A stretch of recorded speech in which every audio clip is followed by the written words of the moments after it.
Theo Caldwell on In-Depth Radio, News Talk 1010. The year was 1985. I had precious little to do. Very few friends. Very little in the way of social skills. And as I may have told you before, gentle listener, in that summer I watched this movie, Back to the Future, 13 times in the theater. 13 times in the summer of 1985. I sat and I paid like $2.50 at Yonge and St. Clair, and I went in and I watched. And this, of course, Huey Lewis in the News, Power of Love from Back to the Future, the breakout smash Michael J. Fox vehicle Robert Zemeckis blockbuster of the summer of 85. And this, of course, you hear this when Marty McFly is grabbing the back of the Datsun or whatever the car was, and he's going through Hill Valley on his way to school. Now, I'm telling you this because first, summertime always makes me a little bit, waxing rhapsodic and nostalgic, but also because it's the theme of tonight's broadcast. 1985. I'll tell you why in the by and by, but 1985. And this is, by the way, this Huey Lewis song, number 15. It was, according to Billboard Top 100, this is the 15th top song of 1985. So I guess that's still newsworthy, if a bit late to the news. All right, Theo Caldwell here with you, and I got some very important stuff to tell you about, like an entire week chock full of important stuff. Now, before I do that, we done a bit of retooling on this broadcast. I had some meeting with some of our lawyers, some of the higher ups, and the legal department's handed me a disclaimer, and it reads as follows. The law prohibits me from guaranteeing you that this will be the greatest hour in radio broadcast history. All right? I got to get it out of the way. But now that it's done, just let me say this, just between us, and please don't tell anybody. I guarantee you this will be the greatest hour in radio broadcast history. Now, let's pick up right where we left off. Last time we spoke, it was the 4th of July. The United States turned 239 again this year, and it was a huge celebration. Now, it's always a huge celebration, right? America loves to celebrate being America, and when it's not bad-mouthing itself. But here's a thing that is notable, and we'll just put this in the bank for later on, gentle listener, and I see the text boards episode to episode, so I know a lot of you are with me.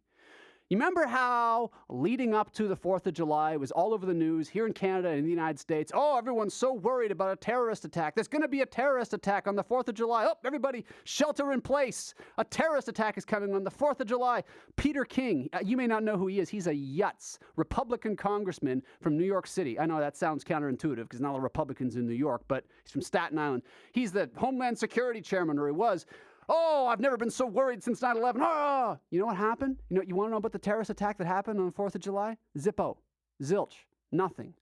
So when, gentle listener, you hear a guy like me routinely tell you that even though I'm on the right, I'm a hawkish guy by nature, or, right-wing guys usually are, I have no time for this batten down the hatches approach to terrorism. It's the reason a guy like me, while you wouldn't get any points for knowing that I probably vote for the conservatives in this country or the Republicans in the United States, I don't have a lot of time for things Stephen Harper does, like Bill C-51 or building more prisons or all that lockdown, law and order, security stuff.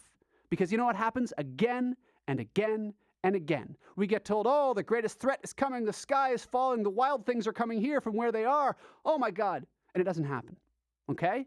So just, you know what? Put that in the pile, gentle listener, the pile of warnings that never came to anything about terrorism.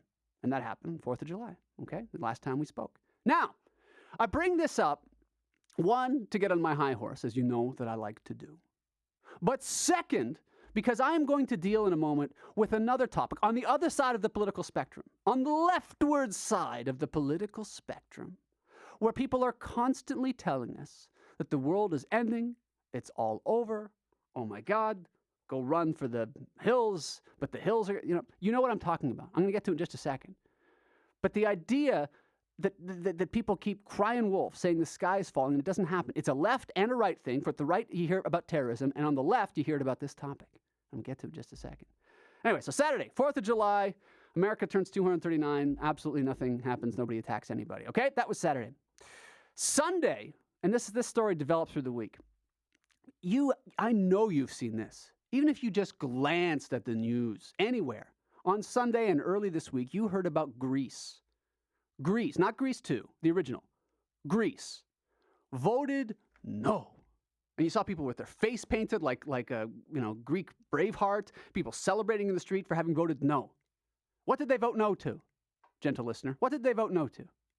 I think you know. They voted no to an austerity package or an agreement with the creditors, that is the rest of Europe and the world, but mostly Europe. So Greece, which is completely insolvent, is totally screwed, is going to get kicked out of the euro, shouldn't have been allowed in the euro in the first place, that is to say, using the same currency as the rest of Europe. They voted no. We're not going to do anything. We're going to do anything to pay our bills, blah, blah, blah, and you can, too bad. And Cuba, communist Cuba, the Castro's Cuba, congratulated Greece. They were thrilled. And even here in Canada and in the United States, you can hear from all kinds of left-wing know-nothings who are positively tickled that Greece, that has run up all manner of debt, all manner of unsustainable liabilities with pensions and people who work for 3 months a year and then retire when they're 39 years old and they can't pay for it anymore. But everybody on the left who thinks that's how life should be was thrilled at the fact that this past Sunday, Greece said, no, we're not going to pay our bills and you can lump it if you don't like it. Now, I was going to give us a little speech about how Europe is going to let Greece crumble because of something called moral hazard, which, by the way, I'm considering making moral hazard the name of this broadcast. Moral hazard basically is saying it's a circumstance whereby if a country or a company or a person gets in financial difficulty out of their own, insouciance, carelessness, lack of foresight, and you bail them out, you're creating moral hazard by bailing them out, because what happens is they learn the lesson and others learn the lesson that, even if you do screw up, you're going to get bailed out. Moral hazard. So I thought, and I was all set to come in here and talk to you about how Greece defaulted on or won't, agree to austerity to pay back its creditors, and how moral hazard was going to prompt the rest of Europe to say, go pound sand, because we don't want Italy and Spain and Portugal doing that. And then you know what happened? Like a few hours before I came in here? Germany did crumble. Germany is going to help out Greece, probably. Ridiculous. So anyway, Europe is absolutely doomed.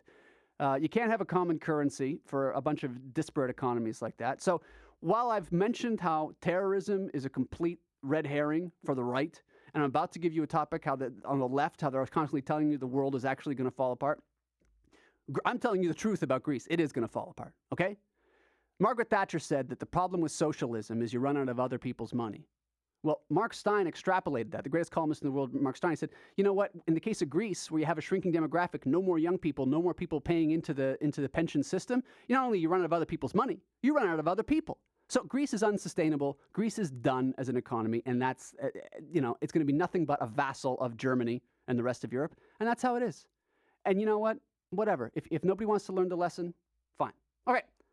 Now I want to move on to what I really want to talk about that happened earlier this week. I made some promises I'd talk about this because we at this station at News Talk 1010 and some others got a bit of breeze, okay? We got a bit of breeze for not talking enough about something that happened here in Toronto this week, a march for climate something. Jobs, justice, and climate, okay? It was a march. It took place on, was it Monday? No, Sunday. And regular listeners might know what I'm about to say about this thing, but let me give you the background. There were 10,000 people. That's the reported number. That's what the people in favor of this March for Jobs, Justice, and Climate say. 10,000 people marching in Toronto about climate change. And there were some so-called celebrities there. David Suzuki, if he counts. Jane Fonda, one of the most odious people in American public life. Naomi Klein. It was a mess. In my opinion, it was a mess. And there were 10,000 people, okay? So as I say, there was some breeze given. I saw it given to this station, given to my pal Jim Richards, for example, and other people saying, you didn't talk enough about the March for Climate because of the 10,000 people who came.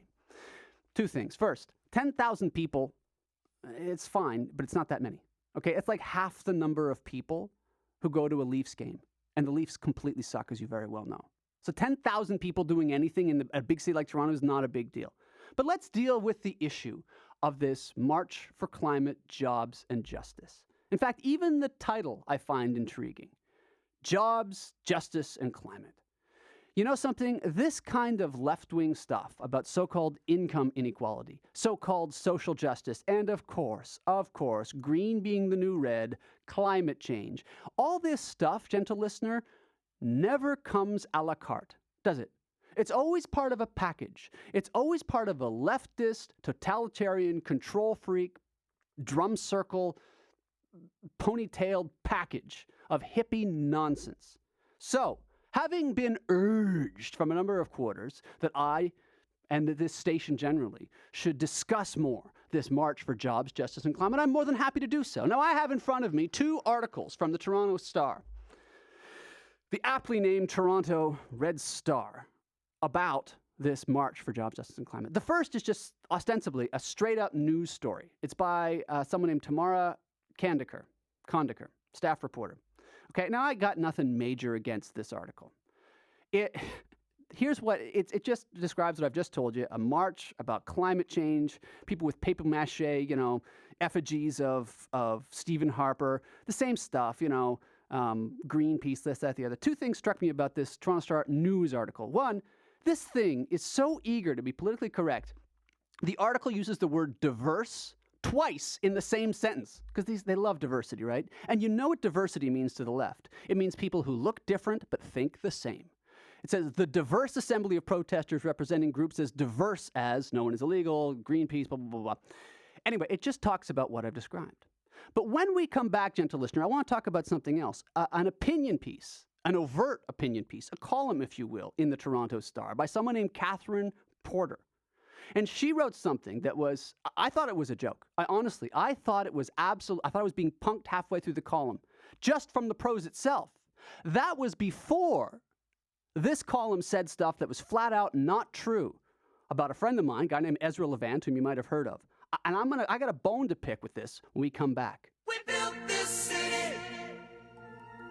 We built this city on rock and roll. Built this city. We built this city on rock and roll. You're listening to Theo Caldwell on News Talk 1010. You're also listening to one of the top songs of 1985. I haven't told you why 1985 is the theme of this broadcast. And you know what? I'm going to tell you something. It's tenuous. I'll tell you right now, it's tenuous. My reasoning for making 1985 the theme of tonight's broadcast. Oh, I love this song. This is, of course, Starship. Now, gentle listener, you know that I've always wanted to be an FM guy. Because, first of all, the FM guys who play music, more people listening because they're listening to music, right? But also, you get to introduce stuff like this and give little bits of information like I'm about to. It was Jefferson Airplane, then Jefferson Starship, and then just Starship at the time they reached the apex of musical achievement with this song, We Built This City. I think it was 1050 Chum, which before it was TSN Radio, whatever. They tried to make this like the theme of the city of Toronto, but we're probably not the only station that did that. Probably not the only city. Anyway, I love this song. I thought this would be my wedding song when I was 12 years old, but life moves on. It still might. Okay, look. Theo Caldwell here, and I didn't get where I am today by making promises to the audience I did not keep. I got to deal with some stuff now. Now, before the break, I was ranting about false alarms on the left and the right. Now, I'm not trying to do that thing, by the way, where, everyone's an extremist on the right, and they're an extremist on the left, and then you put yourself in the serene center, right? Like, oh, I'm the only reasonable man left. I'm not. I'm a guy on the right. I'll tell you that right now. I'm a right-wing guy in as much as I think the government should stay the hell out of my life. Because the way I describe conservatism or being on the right is simple: less government. Now, I don't mean that in the libertarian sort of way, because I'm not a weirdo. I think the government, unless there is a compelling reason and it's as decentralized as possible, the government should go do something else besides bother me. Okay? And that applies to all sorts of aspects of life, from taxes to policing to regulation, all over the place. I just think, just leave me the hell alone, okay? John Stuart Mill referred to it as natural liberty. That's kind of my move, all right? So I'll tell you straight up, I'm a right-wing guy. But what's happened on the right, and we call it, in the United States, we call it fusionism. You got guys like me who you'd sort of say are libertarian, but I'm not. I'm just a less government guy. I'm not a Ron Paul guy. I'm a less government guy, but I'm also a conservative. And those two are not mutually exclusive, those two philosophies, okay? But there is some debate between guys like me on the right and others like Stephen Harper on the right. And I expect Stephen Harper in any moment now to come debate me. Where I think all this scaremongering about terrorism and stuff like the NSA monitoring your phone calls and Bill C-51 here in Canada and all that law and order lock 'em up stuff, I think is a lot of crap. And I think that people ought to knock it off. And I think if you really believe in less government, as a proper conservative should, you ought to believe in having less government. And that means less police, less people in jail, less laws, less regulation. Okay? And that's why I don't like all the scaremongering about the 4th of July that happened last week and nothing happened. Okay? On the other side, there are people on the left who just never stop bellyaching or telling you the world's going to end based on climate change. Climate change. And they come to you like it's a shibboleth. Do you believe in climate? No, they say, do you believe in science? Praise science. Science be praised. And what they mean is, do you believe in exactly what I believe and what David Suzuki and Al Gore and Jane Fonda and all kind of other dopey people tell me is true about the climate? Now, we live on a planet that has had ice age after ice age, right? We've had all kinds of variation of the climate. We all believe that the climate changes. The question, of course, is, do I have to give up my SUV and drive a unicycle to work to keep birds from bursting into flames in midair? Do I have to pay 90% tax for carbon credits for some kind of ridiculous environmental scheme you've come up with? Because you know something? This whole environmentalism religion, like every other big idea on the left, it's about scarcity, it's about emergency, it's about crisis, and it's about the same group of people being in charge of your life. Now, I told you before the break that they had this march with 10,000 people called the Climate March here in Toronto. Jobs, justice, and climate. Okay? Because you can't just talk about climate change. You also got to talk about communism and an invented concept like income inequality.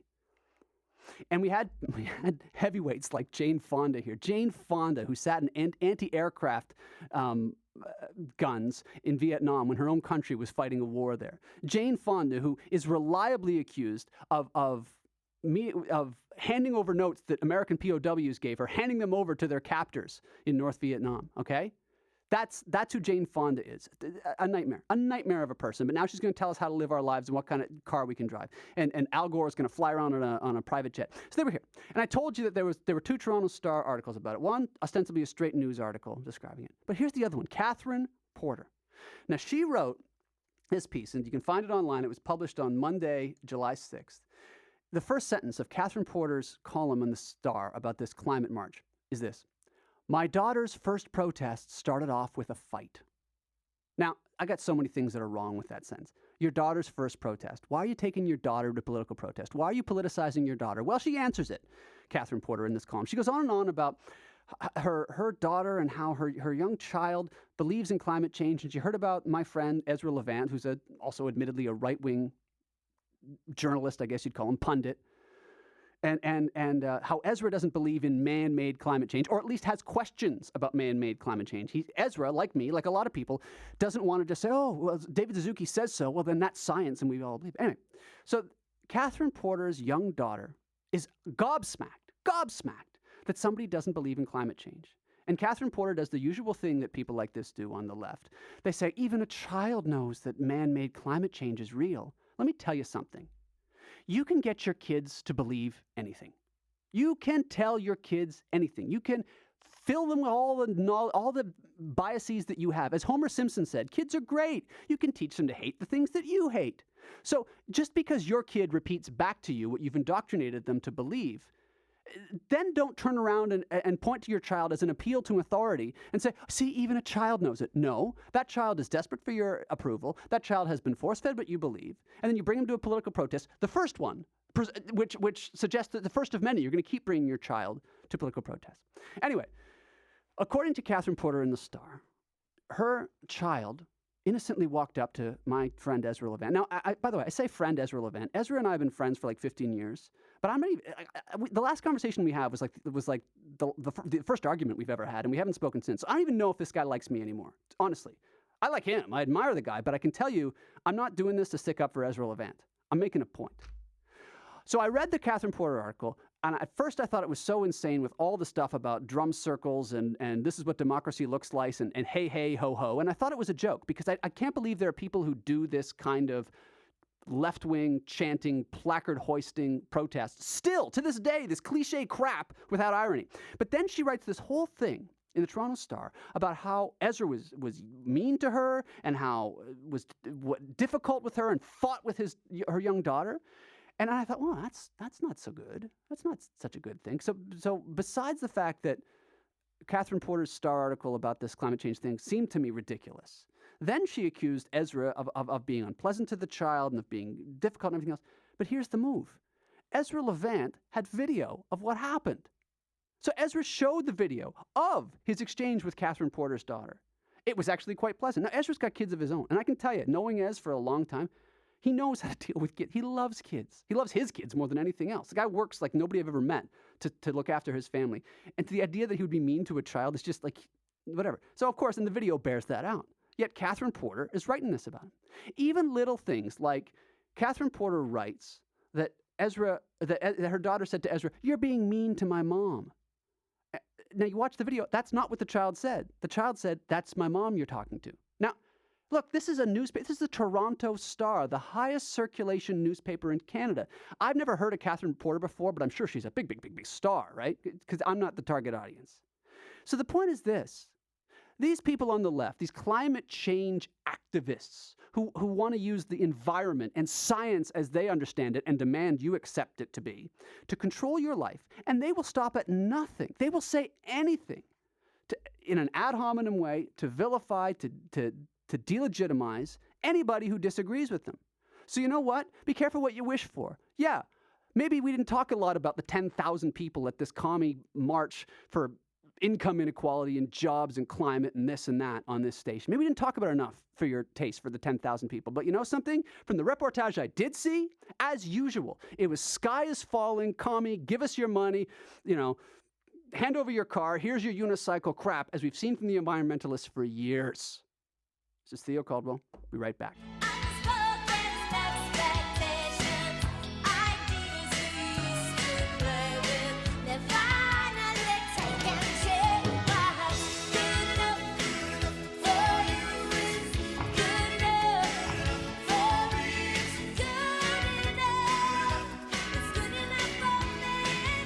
This is Theo Caldwell on In-Depth Radio, News Talk 1010.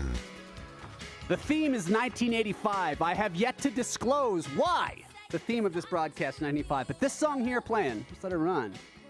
If you can identify for me, I haven't given out the text or the phone number, but I've been getting lots of both, and I'll deal with that in a second. If you can identify for me the film, and it's not a movie, it's a film, from which this song comes, text me at 71010. 710, if you're listening to the podcast, just you're welcome and enjoy. But what film does this come from? Because when I mentioned 1985 to you, we played Back to the Future's Power of Love at the top of the broadcast. There's a second film I think of for the summer of 85. And in fact, it informs the reason that 1985 is the theme of tonight's broadcast. But if you know the movie from which this song comes, from Cyndi Lauper, by the way, used to live in my apartment building in New York City. I know, small world, small world. But anyway, if you can name the picture. Name the picture. It was snubbed by the Oscars. That's a hint. 71010, you can text me. And you can call, I haven't given out the phone number, but if you're listening live, you can call me at 416-872-1010 or Star Talk, star 8255 on your phone. I've seen the phones going up and down, but I have a lot to say, all right? I see you flashing now, I might get to you. Text me at 71010, where'd that Cyndi Lauper song come from? And then I'll tell you why the theme of the broadcast is 1985. Now, before I move on, Toronto 0199, you're right. Well done, and exclamation point, well done. Before I move on, I want to get off this, right? I've said my piece about climate change and the March for Climate and the Toronto Star and its mendacious reporting, and including slagging Ezra Levant. And Ezra is an easy target, right? Because he's out there. I talked last broadcast about people who are out there, like Gavin McInnes and guys like that, who Ann Coulter's another one in the United States. Kathy Shadle, my buddy Kathy Shadle, who made the Confederate flag her Facebook picture. Like, these people are out there. They take risks. Okay, and Ezra's another one of those guys. So he's an easy target from the left. He's an easy guy to lie about, which is what the Toronto Star did, in my opinion. Well, not in my opinion. It's obvious. They wrote one thing, another thing happened, and it's the facts are right there. But here's another thing about this. It's not just this behavior. For a lot of you listening who are on the right, and I know we got and Amy, I see you on the phone with the answer. Just wait. I'll be with you in a second. for a lot of you listening, we have people on the left listening to me, people on the right, and I'm getting your text from both sides and from the serene center. I'm getting you too. But for those of you on the right, or who aren't quite on the left, perhaps there came a moment where you saw behavior on behalf of the left that made you choose. Forget the politics, you might have said to yourself. I don't care actually about policy. What I care about is the way these people behave, the way they comport themselves. And here's a historical one. Wendell Willkie was running against FDR. Wendell Willkie was the Republican nominee for president running against Franklin Roosevelt back in the 40s. And they were at a campaign stop in California. And someone in the crowd threw a tomato and hit Mrs. Willkie in the face. And a guy I know, his father was there and said, you know what, at that moment I knew I didn't want to be a Democrat ever. Because Democrats are the sort of people who throw a tomato in a woman's face if they don't agree with her. Now, at the beginning of this broadcast, I quoted Margaret Thatcher. Okay? And I said a few things about people on the left. The texts I got, and I hadn't even given out the text number, the texts I got from people on the left were extraordinary. Somebody said that Margaret Thatcher should have been shot the same time Reagan was. Are you kidding me? That's how you talk about a fellow human being? So for me, I've seen that. I've been in public policy for a long time. Okay? That's what I see from the left. And when I hear people, so-called centrist journalists, say, oh, both sides do it, I say, serve it on toast. Yeah, there are people who act badly on the right, but as a matter of course, and as something that never gets punished, the left talks that way. They send me things like somebody, should be shot. Take a look, for example, when Vice President Dick Cheney dies, he has a bad heart. Watch the hatred that's going to come flowing out against that guy, because the left talks that way. So like those people hitting Mrs. Willkie in the face with a tomato, I don't want to be part of the left. Even if I agreed with the political philosophy of the left talks like that. And they don't know anything, and then you try to deal with stuff like that, and they go, oh, Fox News. Are you kidding? If anyone who ever worked on Fox News or on a right-wing radio station said anything about killing somebody or dehumanize their opponents the way the left does routinely, both the celebrities, like Bill Maher, or just people who text into a radio show, it's amazing the way the left behaves, and that's why I don't want any part of them, okay? Now, before I move on with the news, I wasn't going to do that, but just like I'm getting, at 7:10:10, I'm getting texts. And by the way, I've got several answers to what that Cyndi Lauper song comes from. Toronto, you're right. 3896, you're incorrect, but try. Keep trying. Anyway, I've gotten a lot of texts, but you know what? You're out of time because Amy, go for Theo. You think you got the answer? That's the Goonies, right? Oh, are you kidding? You're absolutely right. It's the Goonies. Now, did you see that picture in the theater? Yeah. Well, I was too young at the time, though. Well, yeah, you sound young. Now, okay, you know what, Amy? Since I got you on the phone, this is the news reason. I promised that if someone got this answer, I'd tell you. It was announced, Amy, this week that Richard Donner is returning, and the entire cast is returning. They're doing a Goonies 2. Oh, wow. Yeah, is that not the most exciting thing you've ever heard, at least this week? Oh, my God, that's going to be awesome. I know. And of course, Goonies came out in 1985. It's the second great movie of the golden age of the summer of 1985 of films, that and Back to the Future. So Goonies 2. For sure. Everybody's coming back. What's his name who played Samwise in The Lord of the Rings? He's coming back. Sean Astin. That's it. What's his name with the big hands? Josh, his dad is Barbara Streisand. Josh Brolin. Apparently it's all done. It's confirmed. It's done. Even Chunk? Of course. What do you mean even Chunk? What are you going to try to make Goonies 2 without Chunk? Yeah. Yeah. Who's that in the back? Is that Chunk there? No, that's my husband. All right, listen. All right, Amy, well done. Thanks for the call. And you know what? I'll see you at the pictures. Okay, see you there. All right. I got to move on, but I got somebody on the phone who wants to fight with me. How much time I got left in this segment? All right. You know what? I'm going to give this person a try because they want to argue with me. But you know something? I don't get enough time. Write your congressman. Just this may or may not go well, but I'm not going to spend a lot of time. Chris, go for Theo. Hi, how's it going, Theo? Good, bud. Go ahead. I think you're a good guy on the radio. Don't get me wrong. All right, go ahead. You're entertaining. Nice. You certainly know how to stir up stuff, and that hyper mind of yours just flies. All right. But I'm just wondering. No, I'm wondering. Mm-hmm. I really am. You have an interesting background and all that. Well, what's the big? I'm not all for the carbon trading. I don't think it's set up right or whatever. But why? Theo, why? Why? Why don't you like the science of global warming when 90% of scientists agree with it? Unlike Conrad Black or The Economist, mm-hmm. or oil companies, okay, Who I've heard recently, certain CEOs who never believe it. I'm just, and the Pentagon does studies of these. Okay, all right. I'm going to cut you off and answer, and then. Okay, I'll give it to you quickly. A few things. First, there has been no global warming in 18 years. 18 years. The global temperature has not risen. No. Second, we got cut off in some way. Chris, I'm terribly sorry about that. There has been no global warming in 18 years. Check it out, look it up, Google it. The 90% of scientists who believe in man-made global warming, it's actually usually 97 is what you hear. In any case, it's been absolutely exploded again and again and again. That is an absolute myth. Here's another thing. Science is not a consensus. Science is not a vote. Science is not a conclave of cardinals. Science is a question that you ask again and again and again. So, I talked about the tomato hitting Mrs. Wilkie. I talked about people saying just now that Margaret Thatcher should be shot. I talked about the conduct of the left. To answer your question, Chris, it's not just the fact that there's been no global warming in 18 years. It's not just the fact that pretty much everything that gets said, from the 97% of scientists believe in it to Catherine Porter writing things that aren't true about Ezra Levant. It's the conduct. It's the conduct of the people on the left, the people who want to control my life using global warming as an excuse. The people like a David Suzuki who say that people who don't agree with them should be locked up. And he said that repeatedly. The politicians who don't believe in man-made climate change, as David Suzuki understands it, should be locked up. Or other climate. I'm going to say it. Robert Kennedy Jr. in the United States has said the same thing, that people should not be allowed to advocate in the public square, and they shouldn't even have their freedom if they don't agree with what he thinks about man-made global warming. So even if they were completely right, and by the way, they're not, the idea that this is the way we're going to conduct ourselves, that there is going to be no room, there's going to be no room for dissent or even questions on this issue. I don't want to be part of that. I'm not getting on that train, man. Last episode, I talked about conformity in the context of gay marriage and of ripping down the Confederate flag. Well, you know what? Same move. In fact, maybe even more so. As the left continues to cast about for a big idea to control your life ever since the fall of communism, in much of the world at least, the fall of the Soviet Union. You know what you get? You get the green. Green is the new red, as Robert Fulford puts it. I don't want to be part of it. All right, I want to get off this. It's enough. Amy, well done on the Goonies. I'll see you all at Goonies 2 whenever it comes out, whenever it gets made.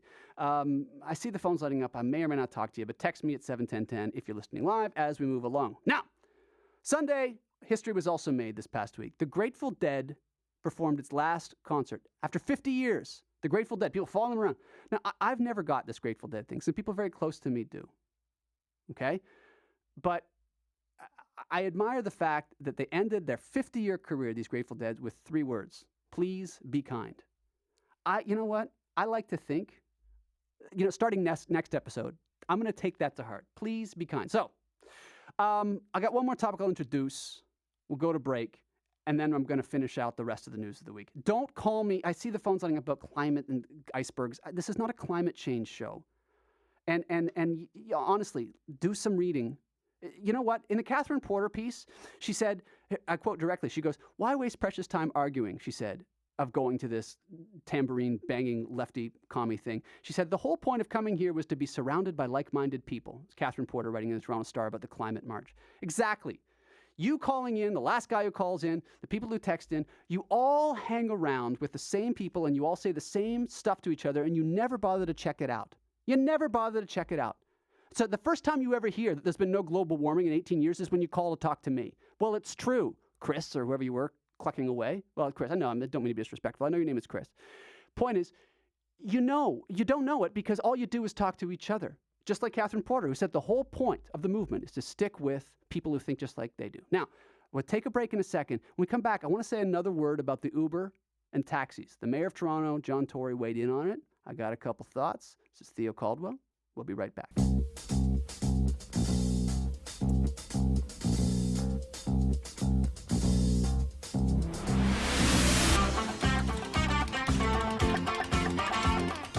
More from Theo Caldwell on News Talk 1010. Yes, do that. Yes. Where? Where? Yeah. Fraggle Rock. Now, look, what's happened on this broadcast is I got a little hot under the collar, right? And I do that. The only global warming that's happened in the last 18 years is me getting hot under the collar. But this here is Fraggle Rock. You tell me you're not smiling listening to this, Fraggle Rock. And I got a news hook. It was announced this week. There is going to be a Fraggle Rock feature film. I'm not joking. I didn't get where I am today by lying to you about something this serious. There's going to be a Fraggle Rock movie. It's going to be produced by and starring, what's the kid's name? He's not a kid, he's grown up now. Joseph Gordon-Levitt. You know who Joseph Gordon-Levitt is. You know who that guy is. In the Dark Knight movies, he plays the guy who's like the cop who meets Batman and he sort of becomes Robin at the end. I know he was in Inception. You know who he is. Stop pretending you don't know who Joseph Gordon-Levitt is. He's like that, the most unwieldy name, but you know his face. He's in like a million movies. Anyway, he's a lifelong fan of Jim Henson, the great Jim Henson, who died because he didn't get a lump checked out. Ridiculous. And now he's making a Fraggle Rock movie. Now, what we just played, the opening to Fraggle Rock, that's actually from 1984. That's the 1984 season. And the show began in 83. So it's close enough to the theme of tonight's broadcast, which is the great 1985. And as I described to you before the break, it's because a Goonies 2 is in the works with the entire cast. Even the guy from the basement, apparently got him back. I don't know where he is. I think he was running for the Liberals. I think he's dropped out. And and I think he's been living with Chunk all this time, the last 30 years. So anyway, while we get a little bit upset here about stuff like climate crap, right? And the idea that David Suzuki's got to run our life and Jane Fonda's got to tell us what to do.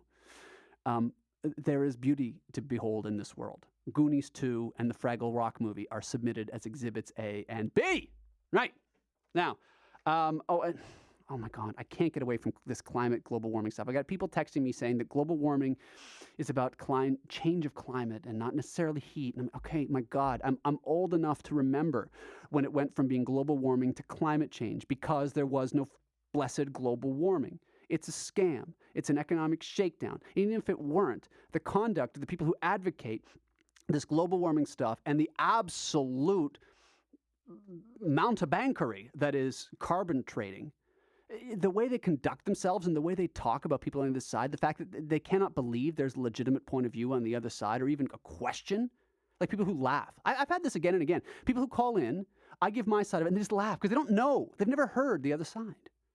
Anyway, I remember they started calling it climate change because it got a little uncomfortable that the global warming crowd saw no global warming. Although Sheila Copps still calls it global warming. Okay, listen, I said John Tory talked about Uber and taxis, and I don't want to say too much because this broadcast has dealt with the Uber a lot. I just want to say this. Here's what John Tory, our still popular mayor of Toronto and former doge of this radio station, said. He said there needs to be a level playing field between Uber, the rideshare app, whatever it is, and taxis. Now, I found that a little bit concerning, okay? It's an opaque remark. I don't know exactly what John Tory means. But if what he means by a level playing field is you have to create a bunch of laws that now apply to Uber as apply to taxis, that's a problem. What I like so much about the Uber is the fact that it addresses a demand, and it is about spontaneous order. And it is about a way of just serving a market, getting people from A to B. Now, the reason taxis in this city and cities around the world are so angry is because, like so many enterprises, they become about medallions and licensing and pensions and this and that, and they forget what the core function is. It's to get people from this street to that street. Okay? That's what Uber does, and they make it simple. So when I've said through this broadcast that I'm a right-of-center guy, and what I mean by right-of-center is less government, I mean get lost. I mean get out of my face. I mean let people do stuff. This is the kind of thing, Uber's exactly what I'm talking about. Leave them alone. There are people in this world, a disproportionate number of them in media, or working in government, or, well, employed in government, on city councils, in parliaments, mayors of cities, and I don't necessarily mean John Tory on this, but we'll see. Who cannot imagine a world where something is going on that they're not regulating, that they're not making up rules for. They think that any public space is ipso facto government's property, and it isn't. So when John Tory says we need a level playing field between Uber and taxis, I hope he doesn't mean we're going to stack a bunch of rules on top of Uber. I hope he doesn't mean that. Because honestly, I've been concerned and critical about John Tory's right of center credentials. I know he was part of the Progressive Conservative Party, but he ain't no right-winger, I'll tell you that much. And he doesn't seem to me like a less government kind of guy. So anyway, we'll just see. Time will tell. I'm getting one more thing. Lots of people are texting me saying that back in the 70s, they were saying an ice age was coming. You're right. The same environmentalists who now are talking about climate change, global warming. In 1970, on the cover of Time magazine, when the first Earth Day happened, it was the Ice Age that was coming. And around then also, overpopulation, remember? Like I said, it's always some big crisis that's coming, and let us, your betters, your intellectual and moral betters, decide how life should be led, because we know the crisis is coming. It's the Ice Age, it's overpopulation, it's global warming, it's climate change. This is my problem with it. And then they lie about you in the newspaper like they did to Ezra Levant, okay? Now, let me fly through the rest of the news of the week, okay? We got 5 minutes left. This has been, obviously it's been an excellent broadcast, but I got to get through what happened the rest of the week. The guy who bombed the Boston Marathon on Monday, he applied for a new trial. Okay. I didn't really go to law school, but I can tell you that ain't going to happen. The guy's going to get fried, and he deserves it. On Tuesday, the Ontario government, Ontario, had its debt downgraded. You heard about it on this station. S&P, Standard & Poor's, they decided to downgrade the debt of the province of Ontario. The very first interview I ever did on the station, over a year ago, was with Premier Kathleen Wynne, and I did not vote for Premier Kathleen Wynne. I do not support Premier Kathleen Wynne. I find her difficult to listen to in a public setting. But I agreed with her on this because they downgraded the Ontario debt at that time as well. I don't care what the ratings agencies say. I really don't. The rating agencies are the same people who told you that all that crap mortgage-backed security stock that caused the crash in 2008, they're the same people who told you that that was AAA, great stuff. They're the same ones judging the province of Ontario and saying, oh, our debt's not any good. I'm not keen on the government in this province, but let me tell you, except for government of Canada, there isn't any better debt to buy in this country, in my opinion, than the province of Ontario. So it was all over the news, but I'm the only one who's going to tell you it's an irrelevant story. And when Kathleen Wynne and I were talking on this station, that's like the one thing I can imagine that she and I agree on. Rating agencies can go take one in their hat. They don't know what they're talking about. And they've sacrificed any legitimacy they might have had. Very quickly, Jared from Subway, he had his house raided. I don't want to talk about that. Oh, Harry Shearer has returned to The Simpsons. Okay, I did a whole broadcast. I'm mad at Harry Shearer now. I did a whole broadcast about how he's Mr. Burns and he's Ned Flanders and how you can't lose Harry Shearer. He walked off The Simpsons and now he just walked back. So Harry Shearer's back with The Simpsons. Like, I'm happy for The Simpsons, but you've wasted my time, Harry Shearer. You've wasted my time. It's a lucky for you that Spinal Tap was so good, Derek Smalls. Otherwise, we wouldn't be friends anymore. Tuesday, U2 was in Toronto. Greatest band in the world, probably U2. Here's what's cool. They brought a U2 tribute band up on stage. I love that. I love that. My favorite thing, Bono, he's got a lyric where he says, I don't believe in riches, but you should see where I live. Well, I've seen where Bono lives, and all I can say is, point well taken, sir. Wednesday. Okay, this is interesting. I'm going to a minute on this. There was the New York Stock Exchange, the Wall Street Journal, United Airlines, all had to shut down because of technical glitches, internet glitches, and there'd been some cryptic warning the night before. And at the same time, there was a market crash in China. Now, detectives are not allowed to believe in coincidence. Neither are radio hosts. So the fact that the New York Stock Exchange, which, by the way, they stopped for like 20 minutes, I guess they stopped for the day on 9/11, but I used to be a member of the New York Stock Exchange. Those guys don't stop trading no matter what. So the fact that that got shut down, and the Wall Street Journal website, and the United Airlines on one day, that seemed weird to me on Wednesday. So we will watch that one with interest. So again, the right-wing guys, Peter Kings, and then want to tell you about terrorist attack on July 4th. Nothing happens. This, though, interests me. This kind of cyber weirdness interests me. So keep an eye on it. 2 minutes left. Thursday. It is the policy of this program that dogs are outstanding. Now, there was a guy, God bless him, he died in Hamilton, 32 years old, and at first they said, and it was all over the news here, all over the place, it was a dog attack. Now, the latest thing I'm reading is the dog was not in any way responsible, okay? And I heard on this station, I think it was Jim Richards, talking about breed bans and this and that. Listen to me. All dogs are good dogs. That's a fact. They're all good dogs. And when you talk about pit bulls and breed bans and this and that, first of all, you don't even know what a pit bull is, I guarantee you. And you're making a mistake. And even if you've never had a dog, don't plan to own a dog, the Ontario breed ban on so-called pit bulls was a horrible piece of legislation that allows warrantless search of your home. It's a mess. All that's to say, this poor guy in Hamilton died. Everyone wanted to blame a dog and wanted to talk about banning dog breeds. Stop it. Stop it. It wasn't the dog's fault. Even the cops say that now. You don't know what you're doing with breed bans. Stop it. It's a horrible thing that this guy died, but leave the dogs alone. Let me do some editing here. South Carolina took down the Confederate flag on Friday after a vote. We talked about that a great deal. Oh, one more thing. Talking about freedom and less government. I want to refer you to an article. My friend Marnie Supkoff. Marnie Supkoff wrote an article that describes so much of what I said. This came out, I think, Friday. That's a good way to end the week. It's about bylaws. She said, if you want to know how free you are, see what the bylaws are where you live. It was in the National Post. Marnie Supkoff. She used to be an editor there. She was sometimes my editor when I wrote for the National Post. And she basically says, look, we got laws and rules for all kind of stuff. She talks about a family out in BC trying to play soccer in a park, and along came a park officer and then an RCMP officer. Check the video out. We probably have it on our website. Demanding that this family not be allowed to play soccer because they didn't have a permit. I think Marnie Supkoff, not for the first time, has described better than I can what I'm trying to say tonight, which is less is more. Less government, less rules. Take a hike and leave me alone. But one person I don't want to take a hike is the love of my life, who not too many years ago came into this world on this very day. I love you very much. Folks, this has been an excellent broadcast. You truly enjoyed it. Happy birthday. This is Theo Caldwell. Good night.